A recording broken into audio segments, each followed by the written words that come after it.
नाज़रीन अस्सलाम वालेकुम। मेरी आज की दास्तान का उन्वान है हज़रत हमज़ा रज़ी अल्लाह ताला अन्हो की शहादत का हकीकी वाक़या। नाज़रीन, हज़रत हमज़ा रज़ी अल्लाह ताला अन्हो उन अजीम शख्सियतों में से हैं जिन्होंने इस्लाम की सरबुलंदी के लिए जान सारी की। आप इजहार इस्लाम से पहले और इजहार इस्लाम के बाद रसूलुल्लाह सल्लल्लाहु अलैहि वसल्लम की हिफाजत के लिए भरपूर कोशिश करते रहे। आपने इस्लाम के दुश्मनों से मुकाबला के लिए कई जंगों में हिस्सा लिया और आखिरकार जंग ओहद में जाम शहादत नोश फरमाया।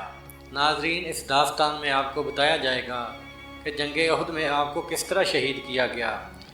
इस दास्तान में आपको ये भी बताया जाएगा कि वहशी को किसने आपके कत्ल पर आमादा किया था और आपको क्यों कत्ल किया गया था।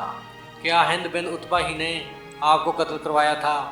इस दास्तान में आपको असल वाक़या बताया जाएगा।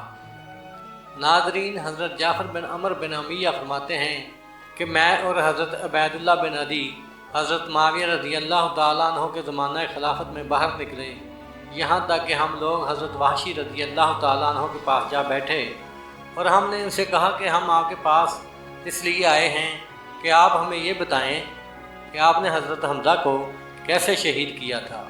हज़रत वहशी रज़ी अल्लाह ताला अन्हो ने फरमाया, मैं तुम्हें ये किस्सा उसी तरह सुना दूँगा जैसा कि मैंने हजूर सल्लल्लाहु अलैहि वसल्लम के फरमाने पर हजूर सल्लल्लाहु अलैहि वसल्लम को सुनाया था। मैं हज़रत जबीर बिन मुतम का ग़ुलाम था। उनका चचा तईमा बिन अदी गज़वा बदर में मारा गया था। जब कुरैश जंग ओहद के लिए चले तो जबीर ने मुझसे कहा कि अगर तुम मेरे चचा के बदले में मोहम्मद सल्लल्लाहु अलैहि वसल्लम के चचा हज़रत हमज़ा रज़ी अल्लाह ताला अन्हो को कत्ल कर दो तो मैं तुम्हें आज़ाद कर दूँगा। मैं एक हबशी आदमी था और हबशियों की तरह नेज़ा फेंका करता था और मेरा निशाना बहुत कम खता जाता था।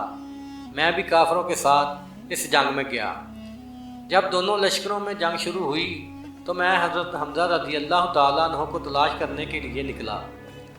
बिल आखिर मैंने उनको लश्कर के किनारे पर देख लिया और वो लोगों को अपनी तलवार से इस ज़ोर से हलाक कर रहे थे कि उनके सामने कोई चीज़ नहीं ठहर सकती थी। अल्लाह की कसम, मैं उनके लिए तैयार हो रहा था, उन्हें कत्ल करना चाहता था और किसी दरख्त या बड़े पत्थर के पीछे छुपता फिर रहा था ताकि वो मेरे करीब आ जाएं कि इतने में सबा बिन अब्दुल उज़्ज़ा मुझसे आगे होकर उनकी तरफ बढ़ा।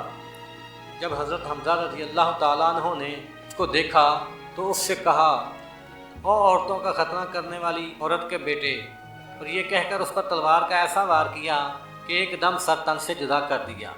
फिर मैंने अपने नेज़े को हिलाया और जब मुझे इत्मीनान हो गया कि नेज़ा निशाने पर जाकर लगेगा तो मैंने उनकी तरफ नेज़ा फेंका जो उनके नाक के नीचे जाकर इस ज़ोर से लगा कि दोनों टांगों के दरमियान में से पीछे निकल आया।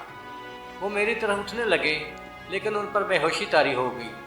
फिर मैंने उनको और नेज़े को इसी हाल पर छोड़ दिया यहाँ तक कि उनका इंतकाल हो गया। फिर मैं उनके करीब गया और अपना नेज़ा ले लिया। हज़रत हमज़ा रज़ी अल्लाह ताला अन्हो को कत्ल करने के अलावा मुझे कोई काम नहीं था और मैंने उनको इसलिए कत्ल किया था ताकि मैं आज़ाद हो जाऊं। चनाचे जब मैं मक्का आया तो मैं आज़ाद हो गया। नाज़रीन, वाशी बिन हरब की हज़रत हमज़ा रज़ी अल्लाह ताला अन्हो से दुश्मनी ना थी। वो तो जुबैर बिन मोतम का ग़ुलाम था। जुबैर ने अपने चचा का इंतकाम लेने के लिए वाशी को आज़ादी का लालच देकर हमज़ा रज़ी अल्लाह ताला अन्हो के कत्ल पर आमादा किया था। इसने महज अपनी आज़ादी की खातर ये बुज़दिलाना और गनौना जुर्म किया था। नाज़रीन, इस वाक़या से साबित होता है कि हिंद बिन उतबा ने हज़रत हमज़ा रज़ी अल्लाह ताला अन्हो को शहीद नहीं करवाया था। नाज़रीन, उम्मीद है कि मेरी ये वीडियो आपको पसंद आई होगी। वीडियो को लाइक कीजिए और शेयर कीजिए।